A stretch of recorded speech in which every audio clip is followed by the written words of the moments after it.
Welcome to the place where we learn about and learn from the leaders in our field who are powering human creativity.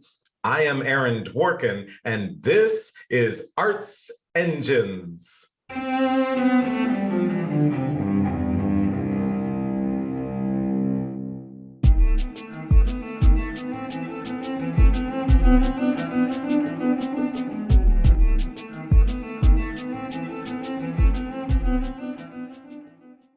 Thanks again for joining me here on Arts Engines. Today's guest is Rebecca Geoffroy-Schwinden, who serves as the Associate Professor of Music History and Program Coordinator of the BA Critical Studies in Music and Society at the University of North Texas College of Music. Rebecca, welcome to the show.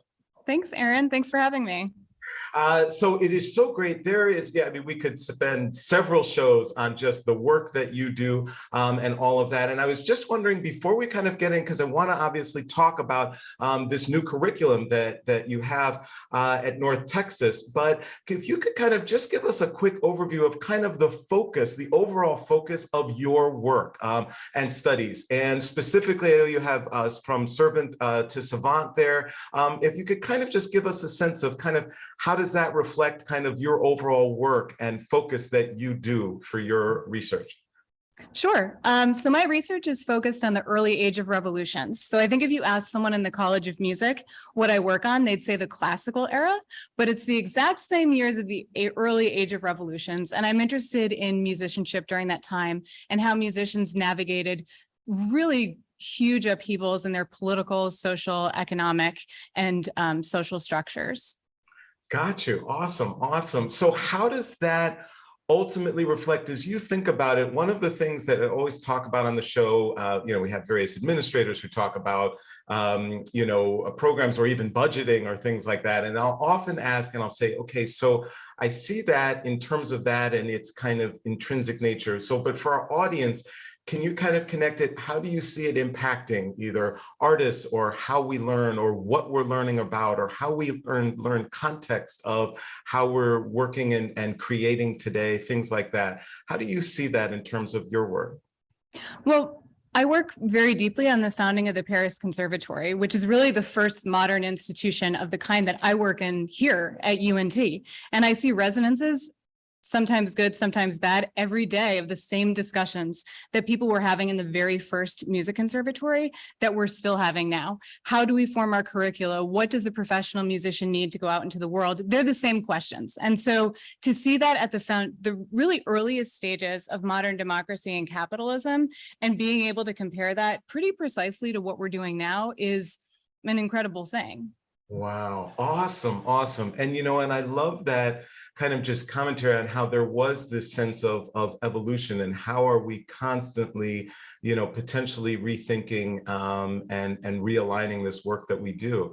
And so, of course, there at UNT, you are doing exactly that.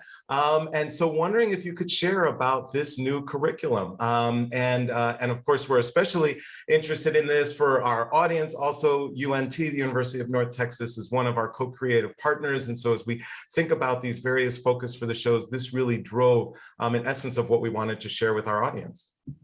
Well, the new BA in Critical Studies in Music and Society is meant to give students an opportunity to tailor the music degree that they're pursuing to the kind of career that they want to have in music. So traditionally, music degree plans tend to be very strict. You have to stay on the plan, you have to check every box because there are really strict standards that you have to meet. The idea with this degree is to make a flexible plan that allows students prepare for future careers in music that maybe we haven't even thought of yet. Awesome, awesome, awesome. So how does that end up relating? So if they take kind of a typical student in this curriculum, whereas there might be people, especially outside the field, and go, oh, okay, if there's, this particular student, they're going to go into an orchestra or they're going to end up teaching at a college or university.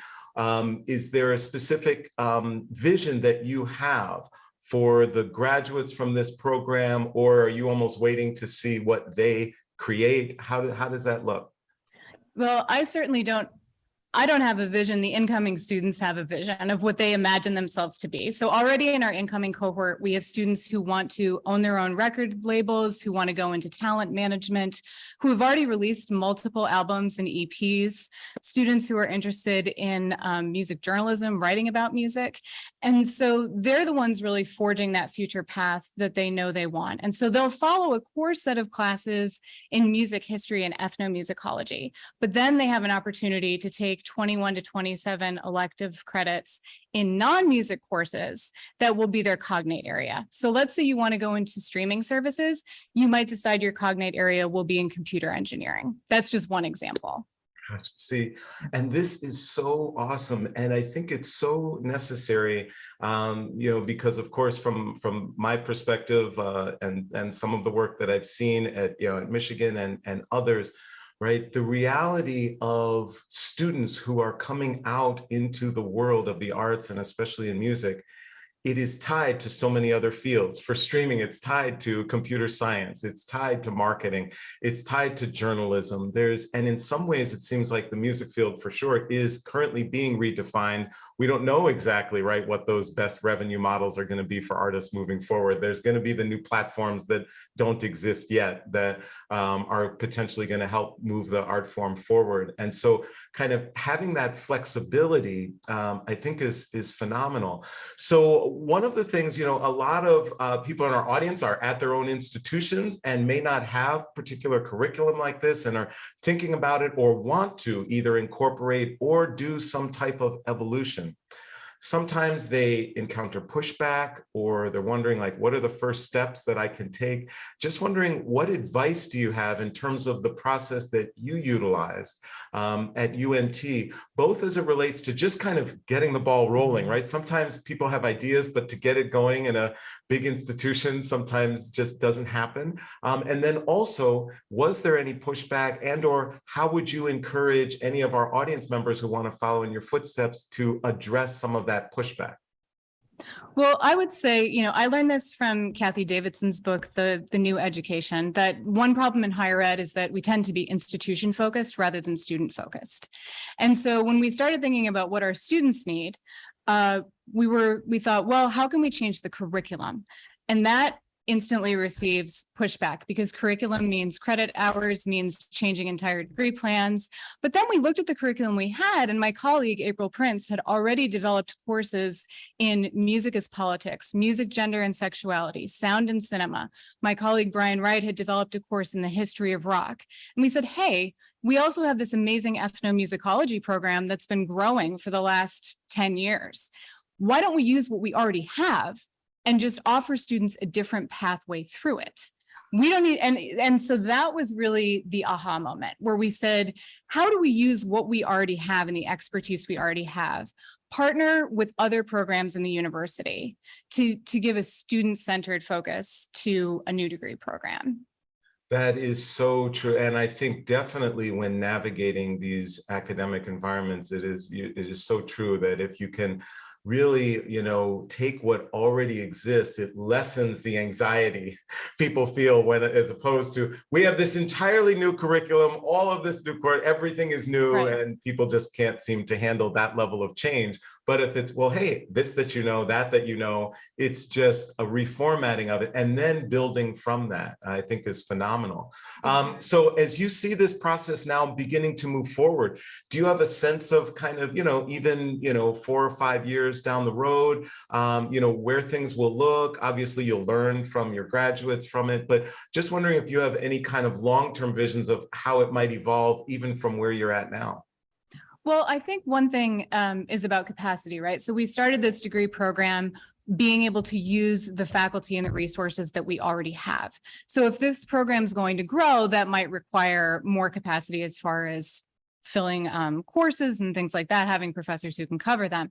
But what I imagine is that as our students go through the program, as they do their capstone research program or their capstone creative project or a capstone internship, we're going to start to develop more partnerships for the program. And then our alumni from the program are going to be able to come back and continue to help our students who are here. And so I think growing a network and really growing a family of people who come from this BA and who want to support one another is going to be one of the most important legacies of the program.